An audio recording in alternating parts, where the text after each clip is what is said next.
Assalamualaikum warahmatullahi wabarakatuh.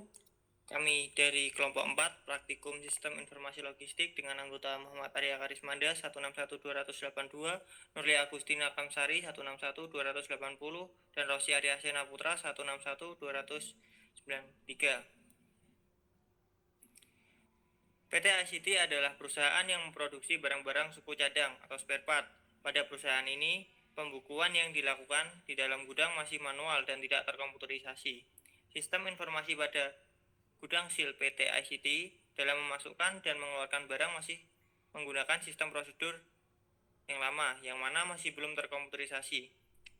Dalam mengusulkan sistem prosedur yang baru, yaitu sistem yang sudah terkomputerisasi, maka prosedur pemasukan dan pengeluaran barang menjadi sebagai berikut. Ya, prosedur pemasukan barang PT ICT. Di situ ada vendor, gudang PT ICT, dan sistem.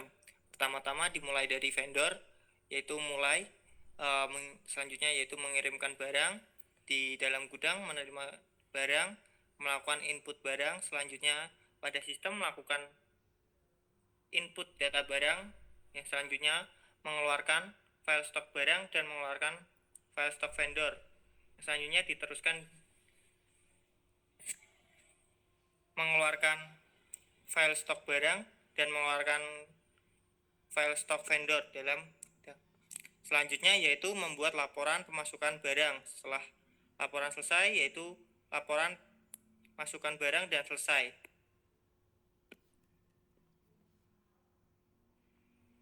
Prosedur pemasukan barang PT ICT. Input 1.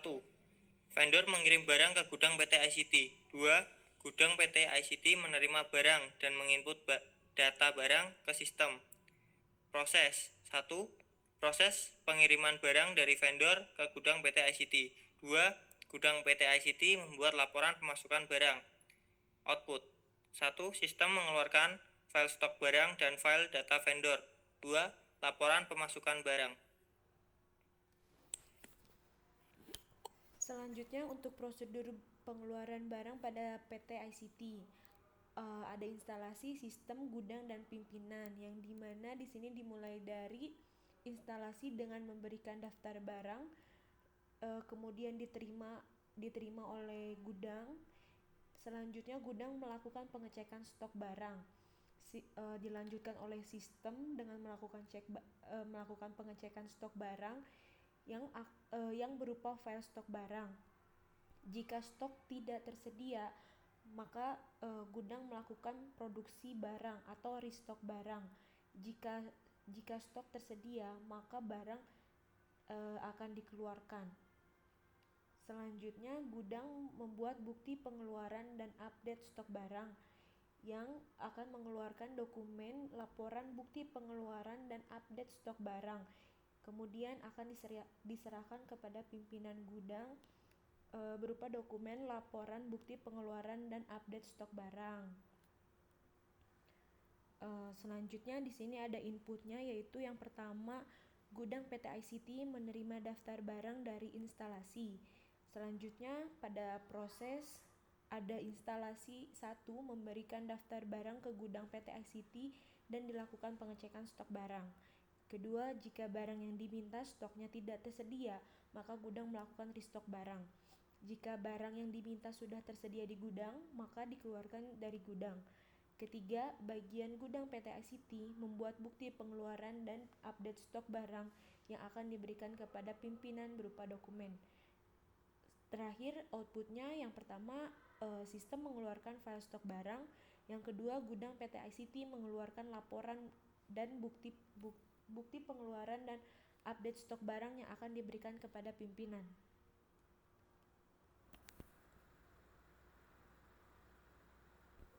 Pada flow map di bawah ini, jelaskan proses yang ada di dalam flow map tersebut dalam bentuk poin-poin. Selain itu, buatlah input proses dan output yang ada. Perusahaan dan hal lainnya dapat diasumsikan. Prosedur pertama, customer membuat data pesanan. 2.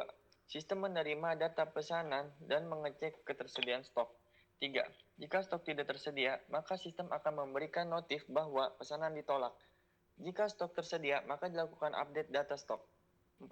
Sistem menyimpan data pesanan dan membuat pesanan. 5. Sistem mengkonfirmasi pembayaran yang disampaikan ke customer.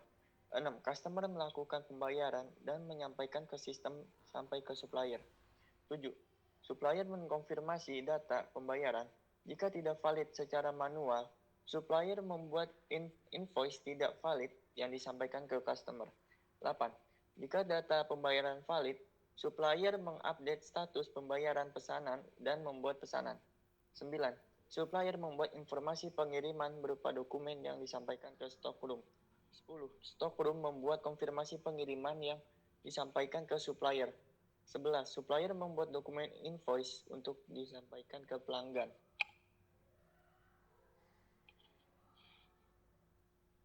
Ada. Input 1. Sistem memasukkan data pesanan dari customer dan mengecek ketersediaan stok barang. 2. Sistem menyimpan data pesanan dari customer. 3. Customer mengkonfirmasi dan membayar pesanan yang diteruskan sampai ke supplier. 4. Stockroom mengkonfirmasi pengiriman. Selanjutnya proses. 1. Jika stok barang tidak tersedia, maka sistem menolak pesanan yang disampaikan ke customer. Jika stok tersedia, maka sistem mengupdate ketersediaan stok barang. 2. Data pembayaran disampaikan ke supplier. 3. Jika pembayaran tidak valid, maka supplier membuat invoice pembayaran yang disampaikan ke customer. Jika pembayaran valid, maka pesanan diproses dan membuat informasi pengiriman sampai ke stockroom. 4. Supplier mengupdate pembayaran pesanan dan membuat informasi pengiriman berupa dokumen. 5. Stockroom mengkonfirmasi pengiriman dan menyampaikan invoice sampai ke customer. Output. 1. Sistem mengeluarkan form untuk mengkonfirmasi pembayaran. 2. Supplier merincikan pembayaran dari sistem. 3. Sistem memberikan notif pesan ditolak jika stok tidak tersedia. 4. Supplier mengeluarkan invoice jika pembayaran tidak valid. 5. Supplier memberikan invoice pesanan kepada customer. Oke, sekian dari kelompok 4.